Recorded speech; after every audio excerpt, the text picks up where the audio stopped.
That's the way how Al Khalifa they used to shoot people. 2 days ago only I'm going to talk to you about this thing. We are not going about years happen that. Al Khalifa these days, ladies and gentlemen, they are killing my nation there. And this is the way how they kill. And here you go as well. This gentleman is saying that's our problem. In Bahrain, it's sectarian problem between Sunni and Shia. Of course, everybody here knows that Shia in Bahrain, the majority, and they are 85%. 75. Every human being. 65. Go ahead. Every human being. I'm telling you, I'm Bahrainian. It's 85%. If you want to say 55, doesn't matter. Still, they are the majority. Okay? So, and Jesus Christ, as we know, Shia and Sunni in Bahrain, they are not divided. They are brother and sister. We don't feel hate for any Sunni. I'm Shia. I don't feel any hate for any brother of Sunni, and they don't feel any hate for me.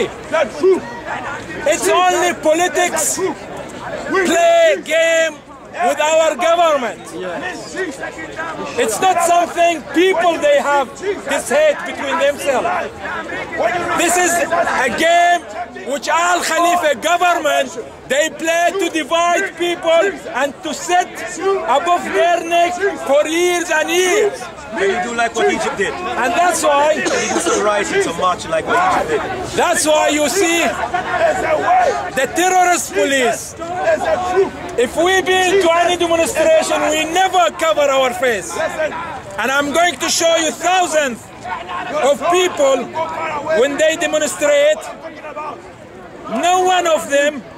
Is that man off his head, or is he just like... Show me one of this demonstrator. He's covering his face. You won't find anyone. قعدوا يملوا دماغه خشوا واحنا وراك وخانوه. يبقوا مين اللي قتلوه؟ مين اللي انا زعلان من الشيعة لانهم هم اللي خلي بالك يا حاج اتهموا سيدنا علي بالضبط. ايوه كل سنه بيضربوا حالهم. خلي بالك كل سنه بيضربوا حالهم ندمانين. زعلان منهم يا رجاله. والله لو لم اكن مسلما لوددت ان اكون مسلما. شيعيا. ان المسلمين لا يشتمون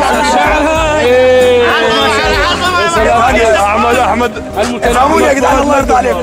والله لو لم اكن مسلما لوددت ان اكون مسلما لان المسلمين لا يشتمون الانبياء. احنا ما نقدروش نشتموا الانبياء زي الدنمارك ما شتم سيدنا محمد. ما نقدروش نشتموا سيدنا عيسى. صح ولا غلط؟ والله لو لم اكن سنيا والله لو لم اكن سنيا لوددت ان اكون سنيا لان السنه لا يشتمون اصحاب رسول الله صلى الله عليه وسلم. يعني هسه الدنمارك طلعوا شيعة. واحد سني بيشتم اي واحد من اصحاب رسول الله. معلش سؤال. هسه الدنمارك صاروا شيعة كمان؟ لا مش على كده. مش فاهمني هو. افهمني. الدنمارك شتموا سيدنا محمد ولا لا؟ صح ولا غلط؟ احنا ما قدرناش نشتموا ما قدرناش نشتموا سيدنا عيسى ليه؟ لان الدين الاسلامي ميكس لكل الديانات. الله عليك يا سيدي. القرآن كل جميع الديانات. صح ولا غلط؟ يعني المسلم ما يقدرش يشتم اي واحد من مدام هيك ليش بتسب القرضاوي؟ مدام هيك ليش بتسب القرضاوي؟ يا جدعان واحد حقير يا حيوان يا حيوان. هو ليه الجنسية قطرية مصري يبقى حقير ولا لا؟ ولا كده مش رجل عليك. والله انت الحقير. انت الحقير. والله انت الحقير ولازم فلوس ولا لا؟ يبقى انا ما حبيتهوش. والله هو ما بحبكش اصلا. هو ما بحبك. لان انا عمري ما حبيت المنافق. انا لغايه دلوقتي لا كبرش حكي ولك عيب عليك. لغايه دلوقتي بنقول الرئيس محمد حسني مبارك. الكلب واحد ثاني مخلوع حسني مبارك. الكلب حرامي حسني مبارك. الحرامي حسني مبارك. في الحرفان ما خلاش الحرس الجمهوري يضرب طلقه واحده على الشعب. مخلوع. لا اله الا الله. انت عايش انت عايش في القمر ولا عايش في القمر من؟ هل هو ومعركة الجمل من؟ اكثر 400 واحد. من اي حاجه، كان لسه قوي وقاعد في قصره. انت لو انك بمصر كان قتلت العالم اللي كانوا قاعدين مدافعين. روحوا شوفوا في ليبيا حاليا دلوقتي الدم عامل ازاي. روحوا شوفوا في الجزائر الدم عامل ازاي. مصر 460 روحوا شوفوا في اي بلد ثاني عامل ازاي. في ليبيا 100. الراجل قال ده اولاد. يبقى الراجل ده يشكر ولا لا؟ في ايه؟ والله يمكن اي راجل اعمال يروح يدور على موزي لازم تاخد نسبه. وسألوا اي راجل اعمال استشار في قطر. صح ولا غلط؟ في ايه؟ اكبر ناس حراميه على مستوى العالم خلي بالك ها هم مين؟ هي موزه وعارف وحمد والمثل يا جدعان، لان في ناس من الثاني غلابه. اللي بعده في ناس من الثاني شفته في الشرقه، في واحد شيخ من الثاني كان بيشتغل عند الشيخ القاسمي. اشتغل عنده. خلي بالك في اللي في الطيران، لانهم الشرادهم اللي كانوا مع الاب كلك ها. واستنوا مين الاغنى حاليا دلوقتي؟ المسني. عشان من عيله مين؟ البنت موزه خلت عيلتها اغنى ناس. ما هي موزه زي البهايم. واللي عايز يتاكد من الكلام ده يروح قطر ويسال اي راجل اعمال اشتغل في قطر ويعرف اللي هي اكبر حراميه على مستوى العالم. علاج محمود، اعطينا العلاج. صح ولا غلط؟ غلط. علاج. اي واحد قطري ولا اي حد خليجي يروح بنفسه يسال اي راجل اعمال في قطر هيلاقوها اكبر حراميه على مستوى العالم هي وعيلتها. اخذت الحلقه؟ وش هو الحل؟ وش هو الحل؟ ما تتحاسبش هي وعيلتها المثل دول. انت اخذت الحلقه ولا لا؟ ليه ما يتحاسبوش؟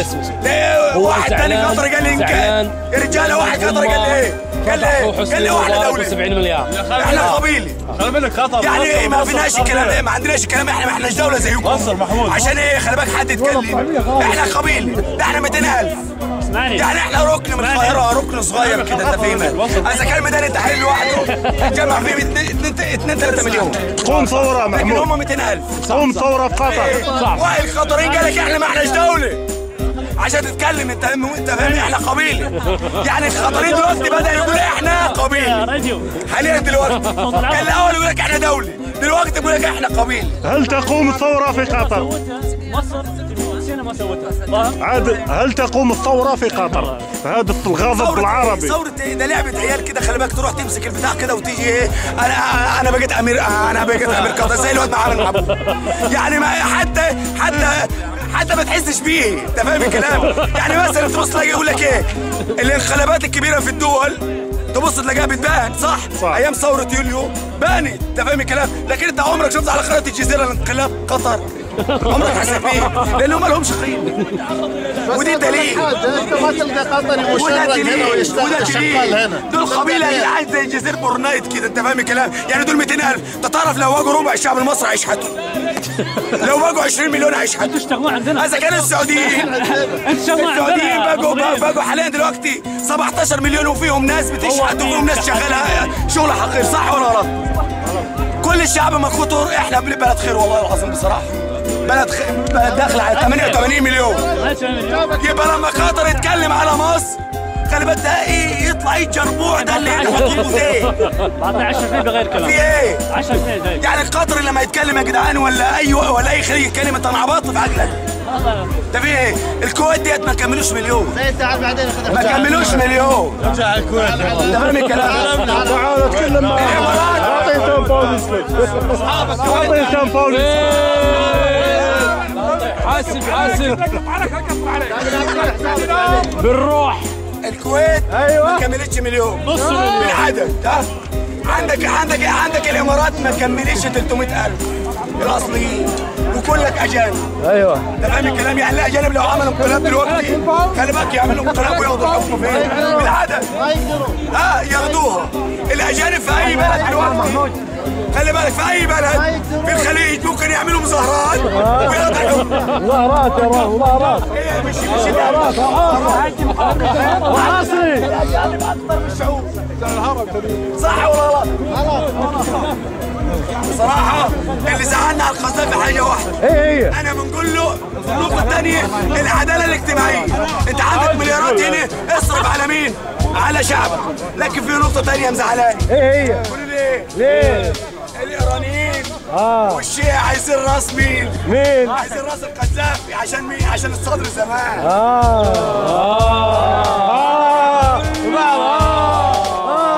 أنا بزعل لما واحد يجي يقول لي لا خليك معايا انا ضد القذافي نقول له خلي بالك انا ايه يا جدعان انا بنبص على الحي على كبير يعني مثلا